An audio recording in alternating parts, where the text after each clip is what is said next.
holiness. Maybe it isn't. I actually have no idea how I start these things, but just kind of start it and go for it. The message today that I want to preach on is holiness. It's something that's close to my heart at the moment. And probably will be for a lot of my life, because it's just violently tearing through this nation and the whole world. Some countries that are maybe better practiced in holiness, but maybe through the wrong faith. But certainly in the Western world, the holiness is just not really a thing anymore. We used to think dressing modestly was something of the past, and I just don't think that's the case anymore.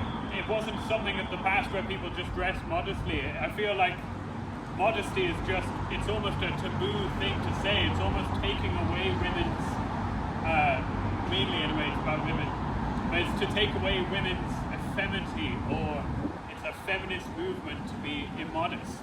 And I don't know where that narrative came from initially, but I certainly know it's the work of the enemy, the work of the devil, that brought that narrative along to say, no, women, you dress how you want.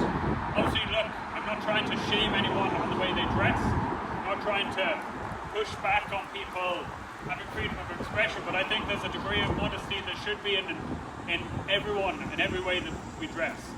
And this is for both sexes. It's both for women and for men. Usually it's more for women, but there's twofold part of that.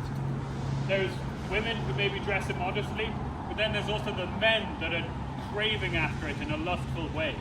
And that's part of the problem. And probably the biggest part of the problem is that men are so rife with lust, they're so torn apart by it, that they're craving and desiring women to dress immodestly and putting so much value in women to dress that way, that then women seem to be forced or pressured or pushed into dressing certain ways just to feel any value from the men. It's disgusting behavior, and it's ridiculous. And it is twofold, there's both sides to it. But really, I think it starts off with a weakness in men, a lack of self-control, a lack of desire to be better, a lack of ability to look past that and see the value of which is in women, that it isn't in their body. And that level of, I guess, exposure or intimacy is for marriage. It's not that there's anything wrong with seeing those parts of women or anything like that, but it's built for marriage. God built it that way, and it's something that all men should be striving for and trying to achieve, and holding back their own desires. There's nothing wrong with doing anything like that in marriage, but the problem is men fall so short and end up craving it outside of marriage, and they end up giving in to temptation, they end up giving in to lust, and it's just a terrible problem. And it's something that there's a man, much like myself, in my name that I've died to. When I was born again, I killed that man, I died to it, and I forsake my flesh, and what that means is that I got rid of that sin in my life. And I worked on it. It was hard. The enemy came back time and time again, tried to convince me that I wasn't saved, that I wasn't free, that Jesus did nothing on the cross for me, that it was going to be impossible to beat this. But the thing is, I did. And it took prayer, it took focus, it took dedication on my part to be closer to God, to be closer to Jesus, to look more like Jesus, to walk after he did, and walk after how all holy men should. And I mean holy men in a general sense. I don't mean these prophets, these great men of God that only they were able to achieve. A holy man is anyone who has his heart after Jesus. And a holy man is anyone who looks to the Bible for guidance. And if you are, and you are looking for that, and you're looking for that purity, do not feel ashamed. Do not think that it is taboo, because that is the way that it is now portrayed in the world, that men should feel less than for not wanting to sleep with anyone before marriage. They're made to feel less than for going, oh no, I don't want to watch porn or masturbate, whatever it is. They're shamed by a lot of the men in this world. They're belittled. And I tell you right now, you can be holy, you can be pure, and there is no shame in it. In fact, it's the complete opposite.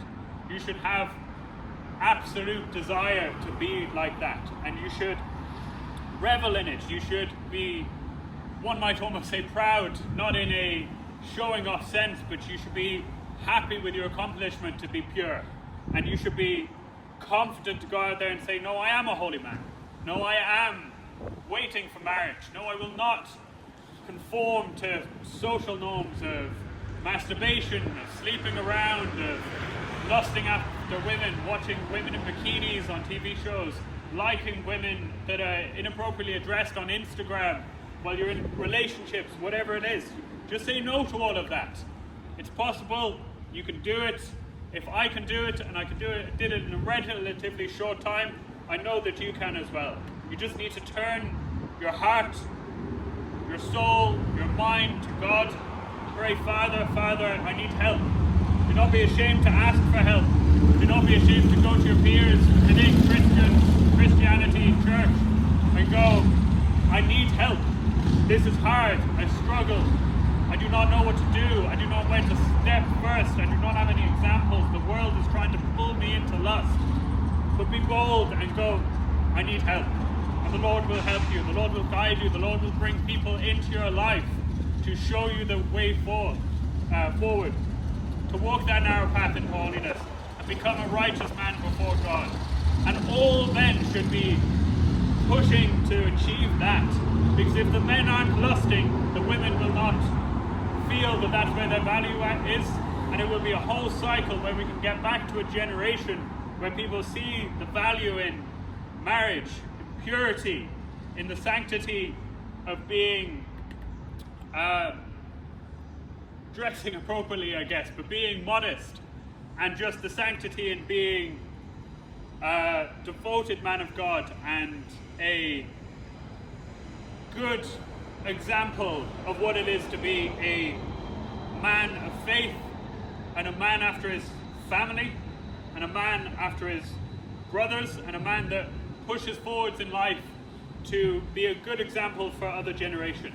Because certainly the men of this world, and I'm not claiming that I'm perfect, I'm trying to achieve that through God, the men of this world are mostly poor examples. Certainly the ones on social media, they just do not go after the right things. Their values are in the world, and they are not in God. And that's why I plead with you all, turn your hearts towards God. Reach out if you need to, but more importantly, reach out to God and ask Him for help. Thank you all so much for listening. I will be back again. This will not be the last time I preach on this topic, and you will hear more from me. Thank you so much. Bye-bye. Amen.